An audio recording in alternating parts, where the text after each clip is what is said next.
Forte. Boa tarde a todos. Uma saudação toda especial à senadora Ana Amélia, com os cumprimentos e principalmente os agradecimentos pelo fato dela, que está sempre defendendo o produtor rural, aceitar esse pedido, estar aqui presente, não é, para podermos encaminhar uma solução para esse problema que é tão crônico para um grande número de produtores. Parabéns, senadora, ao Senado, à Comissão da Agricultura. Cumprimentos também aos deputados federais, estaduais, na pessoa do presidente Pedro Westphalen, que abriu a casa para que pudéssemos fazer esse debate. Aos colegas das nossas entidades estaduais aqui na mesa, aos colegas produtores aqui presentes. Nós falarmos na questão de endividamento, isso é um assunto já bastante antigo. Me lembro, e rapidamente quero fazer esse comentário, que antes de 95, no final dos anos 80, 90, nós já tínhamos um problema seríssimo. E com o movimento dos produtores naquela época, na presidência da República estava Fernando Henrique Cardoso, nós conseguimos a famosa securitização. E nós produzíamos até então no país algo em torno de 70, 80 milhões de toneladas. Após a securitização, o Brasil deu um novo salto. E hoje estamos num outro patamar. No patamar de 170, 180, 190 milhões de toneladas grãos ano. No entanto, nós temos muitos colegas nossos que produzem grãos, especialmente na região aqui no Rio Grande do Sul, na região das Missões, mas também arrozeiros, enfim, em todo o estado em escala menor, mas nestas áreas em escala menor. Em razão de fatores climáticos, de mercados e assim por diante, juros, muitos agricultores, muitos colegas nossos hoje estão novamente em posição de dificuldade. Não têm acesso a crédito, as lavouras começam a ficar cada vez com menos tecnologia e com menor capacidade produtiva. E por isso temos que começar um encaminhamento definitivo, uma solução definitiva em razão dessa situação. E nós da ProSoja fizemos uma reunião na segunda-feira em Cruz Alta com a diretoria toda e já apontamos alguns caminhos que é a ideia que seria o encaminhamento para a solução desses problemas. E comentamos lá, nós temos que ir na causa. Qual é a causa do endividamento? Ela começa basicamente no momento da formação da lavoura seguinte. É o que está acontecendo neste período do ano agora, quando se compra os insumos para o plantio da safra próxima de verão que se avizinha. E aí, quando o preço do produto é bom, e é o caso da soja, o preço é bom, as empresas já elevam os seus preços de venda em 12%, 15%, 20%, até 30%, tentando obter seus ganhos. Começa ali o primeiro endividamento. O outro endividamento que já começa antes de se fazer o plantio é quando você vai a banco, consegue financiamento, as taxas extorsivas muitas vezes, né? Então, e aí, quando você tem acesso a crédito bancário, quando não tem, já começa lá com as empresas que vendem seus produtos, né? Então, neste momento, nós apenas estamos preparando a lavoura para plantar. E nós, agricultores, todos sabemos que a grande dificuldade para produzir é a lavoura, é a intempérie climática.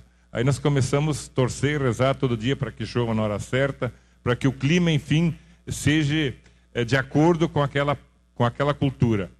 Chegou a colheita, aí o preço muitas vezes não condiz e você não consegue faturar o suficiente para cobrir toda aquela conta, todos aqueles que quiseram ganhar no decorrer da formação dessa lavoura.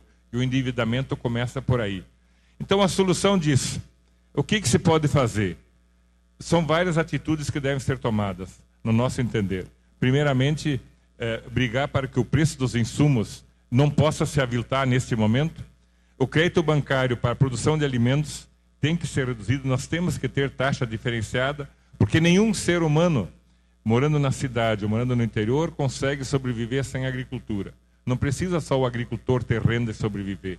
Os citadinos, de manhã cedo, quando levantam, quando vão tomar café, quando vão se alimentar, já está se alimentando com algo que alguém lá do interior produziu. Quando vai no almoço e vai na janta, é a mesma coisa. Então o produtor está presente na vida de todos. E ele tem que ter a sua devida valorização. O passo seguinte, e aí a senadora já citou, o trabalho do Tribunal de Contas da União.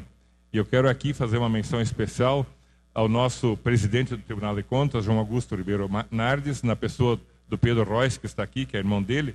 Já saiu na imprensa há mais de 30 dias, também um pedido da ProSoja RS, de que o Tribunal de Contas interferisse junto às instituições bancárias e revisasse para saber se a cobrança que foi feita dos juros dos produtores fosse a correta, fosse de acordo com a tabela estabelecida pelo governo, pelo Banco Central, que tem taxas muitas vezes subsidiadas e que nem todos os bancos têm aplicado corretamente.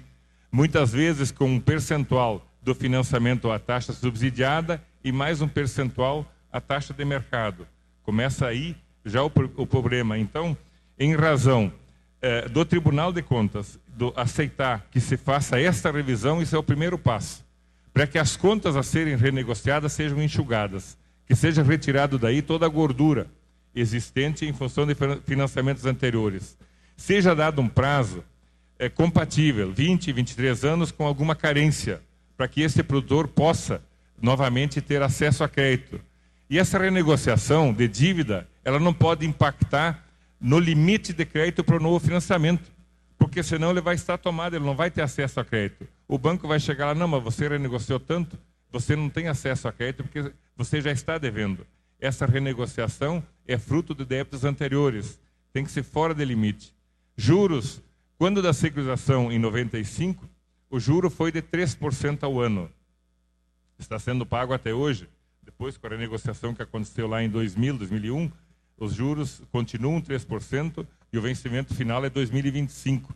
Então, que se faça juros de 2% ao ano, com prazo longo, e que o produtor tenha possibilidade de pagá-lo, nem que seja estabelecido um percentual do que ele colhe. E no ano que nós tivermos uma frustração novamente, evitar que se volte a cobrá-lo. Esta prestação comprovada a má safra por problema climático, que ela possa ser jogada lá atrás sem precisar fazer essa movimentação toda. Esta é uma ideia básica que nós levantamos, que já foi debatida também entre as demais entidades.